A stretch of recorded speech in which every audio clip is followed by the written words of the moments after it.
The drought situation in Mount Kenya region is very minimal. There are very few areas that receive relief food in the central Kenya region, where I worked for many years as a district officer. I know the Mount Kenya region like the back of my hand. We have some little challenge in Tharaka, some little challenge in Bere, some little challenge in Katwanyaga, in Thika, some little challenge in Kakuzi, in Maragua, some little challenge in Karai, in Kikuyu, some little challenge in Deya, in Rimuru, some little challenge in Kieni, in Nyeri. That's it. And a little challenge in some parts of Ndaragwa, in Nyandarua. We have no business sending food to Kinangop. It's a basket of this country to give food to the people of Kenya. You have no business sending food to Kirinyaga. You have no business sending food to Madera. You have no business sending food to Tigoni. You have no business sending food to Gatundu. Those are people who have food. That food should be taken to Wajir, to Garissa, to Marsabit, to Turkana. That is where the food is needed. And if it was to be taken to the people of Mount Kenya region, it should be taken to those who are starving, not as bribes for votes. That is where we have a problem. And probably now that you have talked about that, let me also say, I have seen leaders from Western Kenya, the governor, the deputy governor, I have seen Aden Duale and others.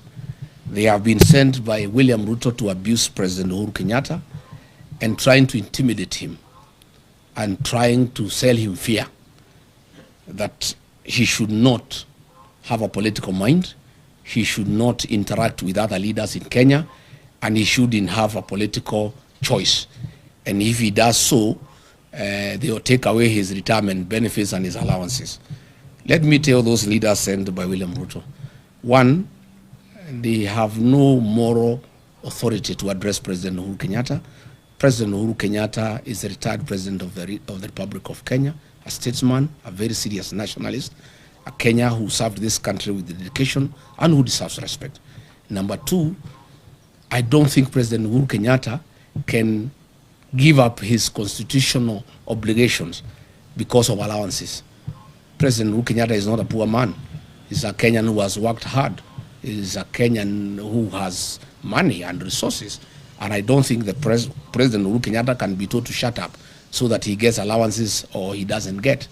In any case, even if they carry out the threat and hold his allowances, there's no problem. Once we take over office, we shall give President Kenyatta his dues. And I know why they have a problem with the President Uhuru Kenyatta. President William Ruto is in shock. He is confused. He has panicked. The one-term thing is real because he became president courtesy of the votes from the Mount Kenya region. The Mount Kenya region, those who voted for him, those who voted for Raila are all against him. He had hoped he could persuade President Uhuru Kenyatta to assist him to divide the mountain.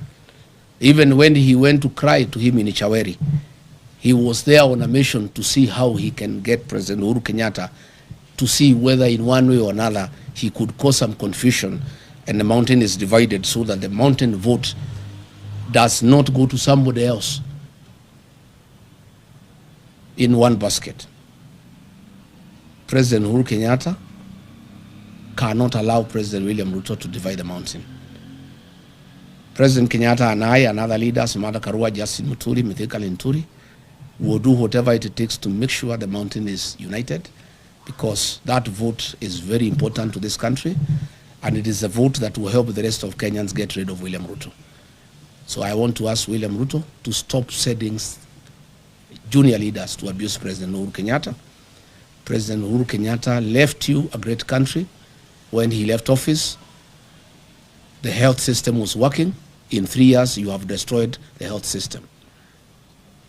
When President Uhuru Kenyatta left office, the university, the Higher Education Loans Board was working.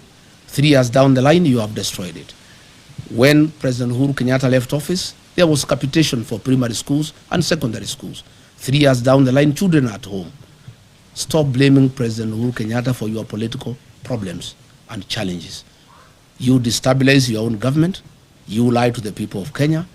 You have made corruption a way of life. You have made bribery the epitome of State House.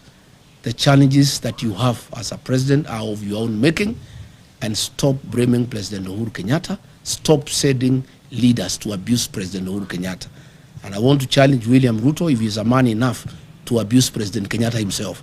Stop sending some leaders to abuse President Kenyatta on your behalf. Do it yourself if you are man enough. Abuse him. And let me say, I will not allow President Uhuru Kenyatta to be intimidated. I have a responsibility as a leader from the region to defend our son, our kinsman. President Uhuru Kenyatta must be allowed to retire in dignity. He must be allowed to enjoy his constitutional freedom to do whatever he wants. If he wants to work with us, why not? If he wants to work with Gachagua to unite the mountain, to unite Kenya, why not? And I want to tell William Ruto, I heard him saying that Azimio cannot be anything without ODM. He is lost. The ODM of Raila Odinga is not the ODM of today. What William Ruto is holding is a shell of ODM, the fake one, of Junet Mohammed, Gladys Wanga, and Oburu Odinga. The ODMB, the one with the people, is gone and is in one term. The people of Ukambani are gone, they are in one term. The people of Kisii are gone, they are in one term. The mountain is gone, is in one term. And by the way, there is no UDA without the mountain. It's a shell. So let him not, and he should know, Azimio only lost because the mountain did not go to Azimio in total. As we talk, the mountain, Azimio, United Opposition, ODMB, all of us are in one term. We'll get 70+1 and we'll make him one-term president. So let him stop sending people to abuse President Uhuru Kenyatta. Let him not demean Azimio. Let him deal with his own challenges that are self-inflicted. He mismanaged politics. He mismanaged the country. He made corruption a way of life. He made lies as his trademark. And Kenyans are fed up because they can see through him. And therefore, he should sort out his own problems, and he should not send people to blame President Uhuru Kenyatta for his woes. And I want to say to the people of Kenya that I will take time. Anytime Uhuru Kenyatta is attacked, I must defend him as our retired president, as my brother, as my kinsman. And I have a responsibility to do so. And that I'll be able to do from time to time. Thank you very much, asanteni sana. Mungu abariki. I think we have said enough, asanteni.